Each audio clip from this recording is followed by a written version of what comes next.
1.5, testing your work.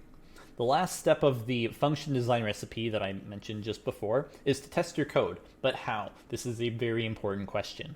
In this section, we're going to talk about different strategies for testing code, not just for this term, but beyond, and definitely in future courses. As you write more and more complex programs, it's a very good habit to have tests to help you. You should develop good tests that ensure your code is correct, using tools to make those tests as easy to run as possible. You don't want to spend a ton of time doing the tests. You want to make it as quick as you can, but also to make sure that things are actually going as desired. So a good habit is to write tests early before you get everything going and run them as often as possible to make sure that as you make changes, you're doing what you're expecting to do and not causing any errors to show up. So basic examples in doc strings. Often, beginners test their code out by importing into the Python interpreter and then just manually copy-pasting examples one at a time, comparing the output.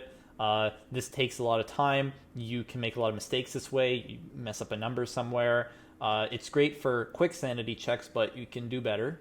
And one is to use Python library called doctest. And what it does is it looks for examples in your doc strings and just converts them into a test.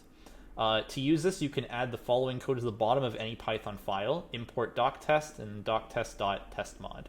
When you run the file, all the doctest examples are automatically run, and you get a report that tells you, all right, what failed and what did not. The problem with doctest and examples in doc strings is you can't possibly include all the test cases you want to without making your doc strings super, super long. So while you should still have some basic tests in your doc string, primarily in this course, we'll use PyTests library to test the code.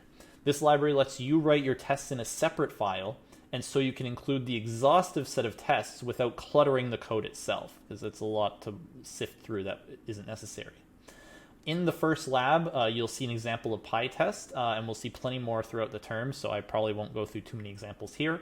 And there are two important points we want to remind you of. First off, each function whose name starts with test is a separate test. They are all run independently of each other in a random order. Tests use the assert statement as the actual action that verifies if your code is correct. So the assertment is something like this: assert and then expression.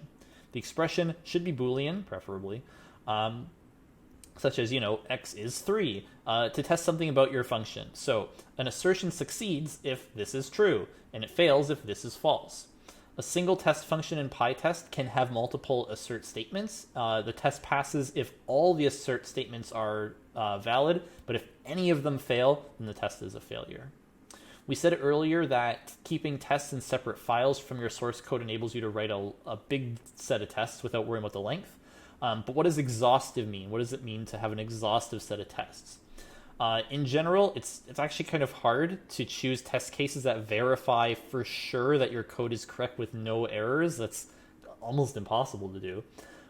But you can probably capture a lot of possible scenarios and avoid writing redundant tests if you're smart about it. Good rule of thumb is to figure out what are the properties of the inputs that you could get and make your test based around that.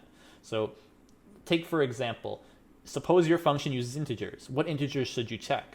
You should definitely check 0. Things tend to mess up with 0 a lot. If you have any kind of division, that can easily cause problems. 1, identity.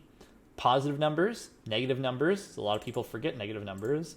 Numbers that are very, very small. Numbers that are very, very big. Does your code mess up when you put in 2 million for the integer? Is it supposed to mess up when that happens? Something to think about. For lists, the empty list is the big one. Did you make sure your code still works when the list is empty? Does it work when the length of the list is just one element? Does it work when the list has no duplicates or when it does have duplicates? Does it work for sorted lists and or unsorted lists? Is it supposed to? Strings, empty string, again, one character, something with just alphanumerics, something with punctuation marks or exclamations or something like that.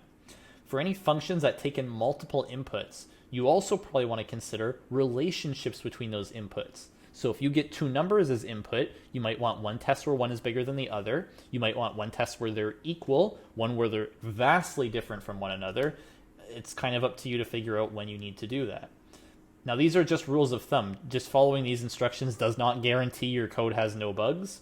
For a complete set of tests, you should really understand exactly what your function is doing and be able to identify which of these properties actually does matter. Now, the kind of tests we've talked about so far are about input-output pairs, right? For each test, you figure out the input, and then you determine the output. You use your assert statements to make sure that the output is correct. For a function that mutates input, you can use assert statements to verify that as the input changes, everything is still going the way that it's supposed to. Now, these tests have the advantage that writing any one individual test is usually pretty straightforward, but the disadvantage that choosing and implementing test cases can be challenging and can be time-consuming. There's another way of constructing tests that we'll talk about in this course, which is property-based testing. In other words, a single test consists of a large set of possible inputs generated in a programmatic way. These tests have the advantage that it's usually straightforward to cover a broad range of inputs in a short amount of code. So there are some libraries like Hypothesis that we'll see. But it isn't always exactly easy to specify what should the corresponding output be. I mean, if you're to write code that computes the correct answer, how do you know the code is right? So how do you know it is the correct answer? So instead, property-based tests use assert statements to check for properties that the function tested should satisfy. So in the simplest case, these are properties to make sure all the output should meet some requirement, regardless of what the input is. So for example, the type of the output, your function should always return a string no matter what. Allowed values of the output. So this function should always return a number that's 0 or greater. Relationships between input and output. So this function should return something that's greater or equal to both x and y. These properties seem a little strange because they don't really capture what the function is actually supposed to be doing. For example, the str function should not just return any string, but it should return a string that represents the input given to it. This is kind of the trade-off of property-based testing. You're able to run on a lot bigger range of inputs because checking if something is correct is a little easier, but they're imprecise characterizations of the input. So the challenge then with the property-based testing is to come up with good properties that narrow down as much as possible the behavior of the function that you're testing.